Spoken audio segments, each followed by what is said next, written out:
Channel. Guys इस video में मैं बात करने वाला हूं भारतीय भूगोल पार्ट 4 के बारे में। गाइस हम 2023 प्रीलिम्स और मेंस को टारगेट बना के यूपीएससी के एग्जाम के लिए प्रिपरेशन कर रहे हैं और मैं ज्योग्राफी के सारे पार्ट को लेकर आ रहा हूं। तो गाइस हमने पहला और दूसरा पार्ट और तीसरा पार्ट देखा था। जिन्होंने नहीं देखा तो प्लीज़ आप जाइए और ज़रूर देखिए। गाइस हमने पहले पार्ट में पढ़ा था कि पहाड़ जो हिमालय है उसकी उत्पत्ति के बारे में, जिस तरीके से हिमालय की उत्पत्ति हुई और उसके मैदान की उत्पत्ति हुई और प्रायद्वीप पठार की उत्पत्ति और उसके बारे में हमने जाना था। तटीय मैदान के बारे में भी जानेंगे और द्वीप के बारे में और जो है जो मरुस्थल है उसके बारे में भी जानेंगे। तो गाइस ये जो है बात करूँ मैं,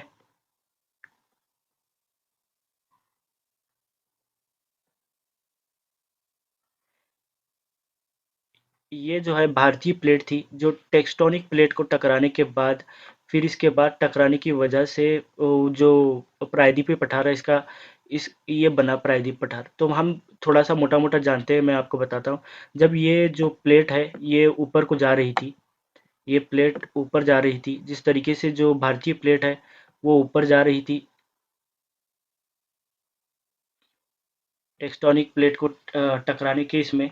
फिर उसके बाद जब ये प्लेट जा रही थी तो ये तैरते हुए नहीं जा रही थी, ये जो तैरते हुए नहीं जा रही थी, बल्कि ये ज़मीन से जो है ये अरब सागर है। ये पूरा है इधर बंगाल की खाड़ी है, ये अरब सागर है। तो ये जा रही थी चोटी जा रहा था ये भारतीय प्लेट। फिर ये भारतीय प्लेट जो अरब सागर है इसके तट को टकराई। जिस तरीके से बात करें तट से यहाँ पे वो जो तट है वो फूट गई किसी वजह से। और ज़मीन के अंदर क्या है हम देखेंगे तो ज़मीन के अंदर लावा है। जैसे ही ये फूटा यहाँ से तो यहाँ से लावा का उद्गम हुआ, बहुत ज़्यादा मिकदार में लावा का उद्गम हुआ। इधर भी हुआ, दोनों साइड लावे का उद्गम हुआ। और सबसे ज़्यादा जो महाराष्ट्र है, जहाँ पे महाराष्ट्र, वहाँ पे सबसे ज़्यादा लावे का उद्गम हुआ। एक परत के ऊपर दूसरी परत तीसरी परत कंटिन्यूसली उद्गम हुआ 1600 करोड़ साल पहले। और ये उद्गम के साथ ये इधर भी फैला और ये इधर भी फैला, ये तीनों तरफ फैला ये लावे का उद्गम। और मेन कहाँ पे, महाराष्ट्र वाले हिस्से में।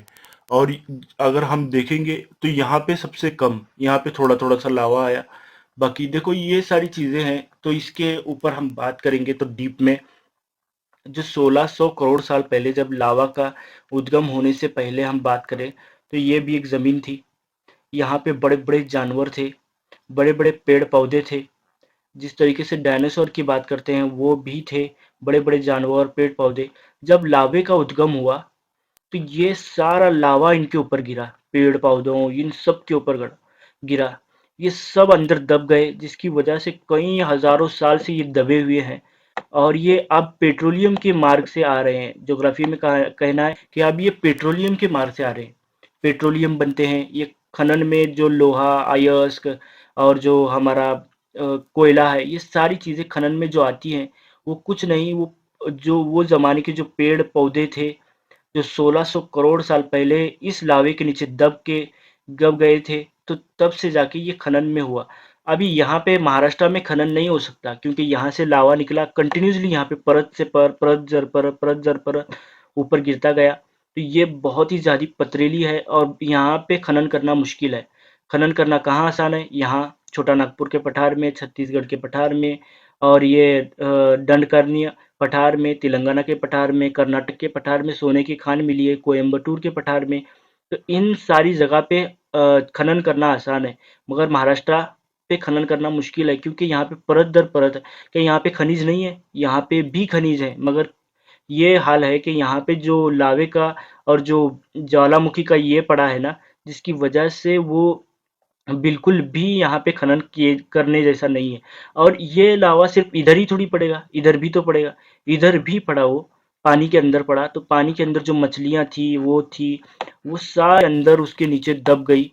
और यहाँ पे अगर एक खुदाई करने के बाद पता चला कि यहाँ पे पेट्रोलियम है, जो पेट्रोलियम बॉम्बे हाई जिसको कहा जाता है, आगे नाम आएगा बॉम्बे हाई। तो यहाँ पर पेट्रोलियम के भंडार मिले हैं। तो ये हमारे लिए इम्पोर्टेंट है, तो हमको ये याद रखना है। एग्जाम की दृष्टि से ये हमारे लिए बड़ी इंपॉर्टेंट चीज़ है। और देखो दक्षिण भारत के पठार के बारे में मैंने बताया कि दक्षिण भारत का पठार कैसा है, क्या इसकी चीज़ें हैं, ये सबसे ज़्यादा इम्पोर्टेंट चीज़ मैंने आपको बताई है। और जब ये पठार की उत्पत्ति तो मैंने बताई आपको, पठार दो जगहों पे बँट गया। ये जो दक्षिण का पठार है, प्रायद्वीपीय पे पठार जिसको कहते हैं, ये 2 चीज़ों में है। एक तो है पूर्वी हिमालय, पूर्वी पठार, एक है पश्चिमी पठार। इन 2 चीज़ों में इसको डिवाइड किया गया है। अब ये समुद्र के पास है, इसके लिए घाट कहा जाता है। ये भी समुद्र के पास है, इसीलिए इसको घाट कहा जाता है। तो हम पूर्वी घाट और पश्चिमी घाट भी कहा कहते हैं। तो अब हम पश्चिमी घाट के बारे में पढ़ेंगे कि पश्चिमी घाट की जो पहाड़ियाँ हैं, उत्तर से दक्षिण की ओर जो पहाड़ियाँ बनी थी, जो लावे की वजह से बनी थी उत्तर से दक्षिण की ओर, तो इसमें नीलगिरी की पहाड़ी फर्स्ट नंबर पे आती है, अन्नामलाई की पहाड़ी, इलायची की पहाड़ी या कार्डेमम की पहाड़ी। तो इसको याद रखना है, ये इंपॉर्टेंट है उत्तर से दक्षिण के क्रम में, क्योंकि एग्जाम में ऐसे क्वेश्चन हम आते हैं। यूपीएससी एग्जाम में हमको दे देगा उल्टा, इसको दक्षिण से उत्तर करो, उत्तर से दक्षिण करो, ऐसे क्वेश्चन पूछे जाते हैं। तो सबसे पहले नीलगिरी की पहाड़ी, अन्नामलाई की पहाड़ी, फिर इलायची की पहाड़ी पश्चिमी घाट पे। अब हम पूर्वी घाट के बारे में भी पढ़ेंगे। देखो पूर्वी घाट का मैंने बताया था, इस साइड कम चोटियां हैं, इसकी हाइट कम है, और चोटियां क्यों ज्यादा है मैं आगे तुमको बताऊंगा। अन्नामलाई की पहाड़ी, वेलिकैंड की पहाड़ी, पालकोंडी कोंडा की पहाड़ी, नागरी पहाड़ी, जवादी पहाड़ी, शेवराय पहाड़ी, पंचमलाई पहाड़ी, सुरुमलाई पहाड़ी। तो ये आंध्र प्रदेश में 4 पहाड़ियाँ हैं और तमिलनाडु में 4 पहाड़ियाँ हैं। तो इसको याद रखना है, क्योंकि ये उत्तर से दक्षिण की दिशा में हमेशा यूपीएससी के क्वेश्चन पूछे जाते हैं। इसके लिए ये महत्वपूर्ण होता है इन पहाड़ियों को याद रखना। बार-बार अगर पूरा वीडियो डीपली देखोगे और बार-बार इसको अगर सुनते भी रहोगे, तो भी ये याद होता जाएगा हमको। इसमें कोई टेंशन की बात नहीं है। और अगर हम बात कर रहे थे कि पश्चिमी घाट और पूर्वी घाट के बारे में, देखो मैंने बताया कि ये पश्चिमी घाट है। 1 मिनट। ठीक है। अभी अभी देखते हैं पश्चिमी घाट।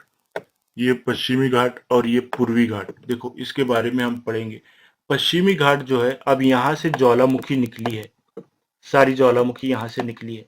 तो महाराष्ट्र में सबसे ऊंची, कर्नाटक में इस साइड सबसे ज्यादा ऊंचा होगा। तो वही चीजें हैं, यहाँ से निकल कर सबसे पहले इधर पड़ेंगी क्या डायरेक्ट इधर उड़ के आएंगे, ऐसा नहीं है, इधर से निकल के यहीं पड़ेगी। तो इसलिए ये पश्चिम की घाट जो है, पश्चिमी घाट, ये सबसे ऊंचा है। पश्चिमी घाट सबसे ऊंचा है, पश्चिमी घाट पूर्वी घाट से ऊंचा है, और ये पूर्वी घाट कम ऊंचा है। और जब यहाँ पे ये लावा गिरा है, तो लावा कभी इधर फैला, कभी इधर फैला, नहीं कौन किनारे इधर तक। इसका मतलब इधर का जो तटीय मैदान है वो बड़ा है, इधर का तटीय मैदान कम है। क्यों कम है आपको से, इधर से ही तो लावा गिर रहा है, तो कम है तटीय मैदान, इधर भी ज्यादा है, इधर कम है। और दूसरी बात करें, ये जो जो नदियां हैं, अब इधर ऊंचाई है, इधर कम ऊंचा है, तो नदियां किधर बहेगी, ऊंचाई से कम ऊंचे की तरफ बहेगी। तो ये जो भी पठार की क्षेत्र से नदियां निकलती है, वो ऊंचाई से कम ऊंची की तरफ निकलती है, ऊंचाई से कम ऊंचाई की तरफ बहती है।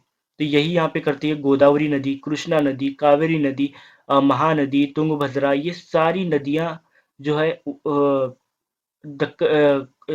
बंगाल की खाड़ी में अपने पानी को बहाती है, बंगाल की खाड़ी में अपने पानी को बहाती है, ये सारी नदियाँ जो बता रहा हूँ मैं।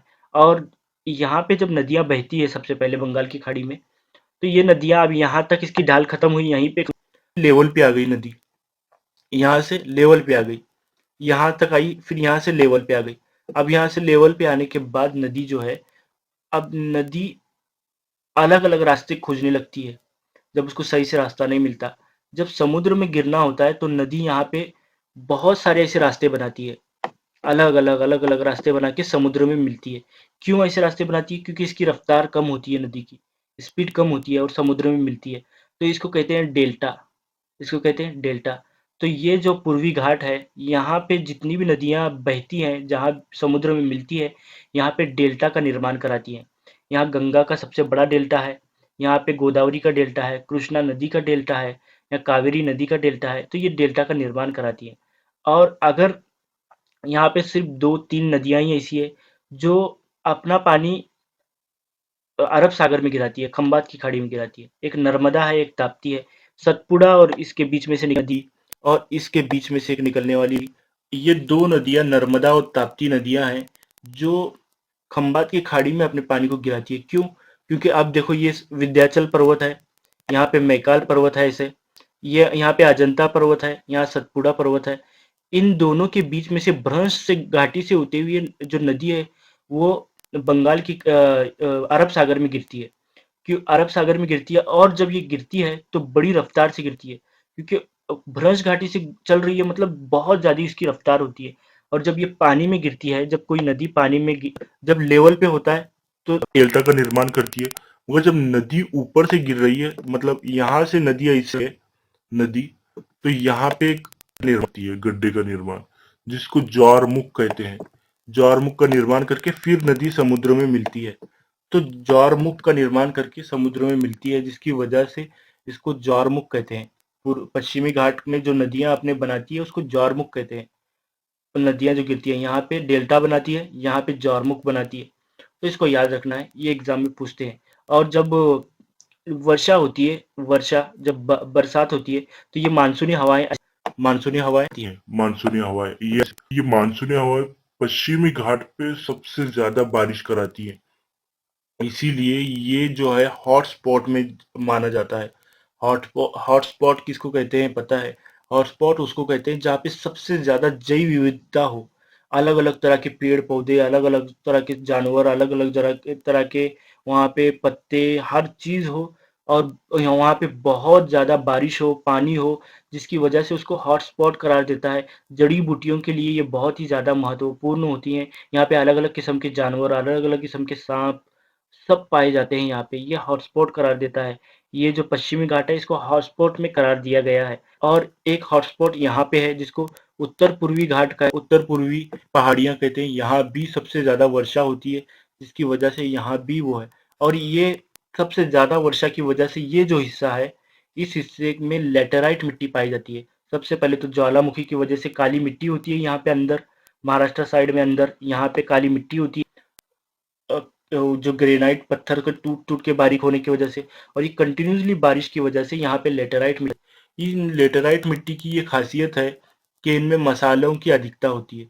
यहाँ पे मसाले बहुत ही ज्यादा उगाए जाते हैं। तो मसाले सबसे ज्यादा बंगाल में, क्योंकि यहाँ है, केरला में, दोनों में। सबसे पहले केरला में ही थे, मगर केरला में उतनी टेक्नोलॉजी और उतनी ज्यादा जमीन नहीं थी।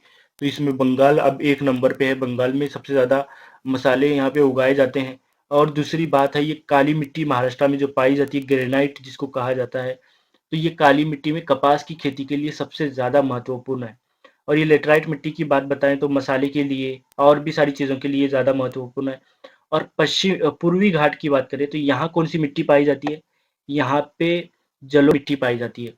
जलोढ़ मिट्टी मतलब जो नदियों द्वारा लाई गई जो मिट्टी है, यहाँ तो पूरा पठारी क्षेत्र है, उतनी तो मिट्टी आएगी नहीं। फिर भी जलोढ़ मिट्टी कहते हैं जो नदियों द्वारा लाई गई मिट्टी को बनाती है, ये जलोढ़ मिट्टी है।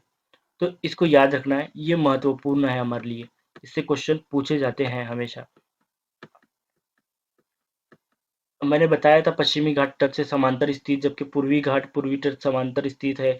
पश्चिम घाट सतत पर्वत श्रृंखला है, जबकि पूर्वी घाट एक सतत श्रृंखला है नहीं है। मैंने बताया था। देखो जब नदियां इधर सारी नदियां, ये गोदावरी, ये कृष्णा और ये कावेरी, ये यहाँ पे महानदी, और ये बहुत सारी ऐसी सारी नदियां नदियां आएगी, तो ये जो पश्चिमी घाट है ये छोटे छोटे हिस्सों में टूटा हुआ है। इधर एक है, इधर थोड़ा सा, इधर थोड़ा सा, इधर थोड़ा सा, इधर थोड़ा सा, इधर थोड़ा सा, इसकी वजह से ये टूटा फूटा है पूर्वी घाट। और ये पश्चिमी घाट कंटिन्यूसली है। ये नर्मदा नदी के पास के बाद कंटिन्यूसली तक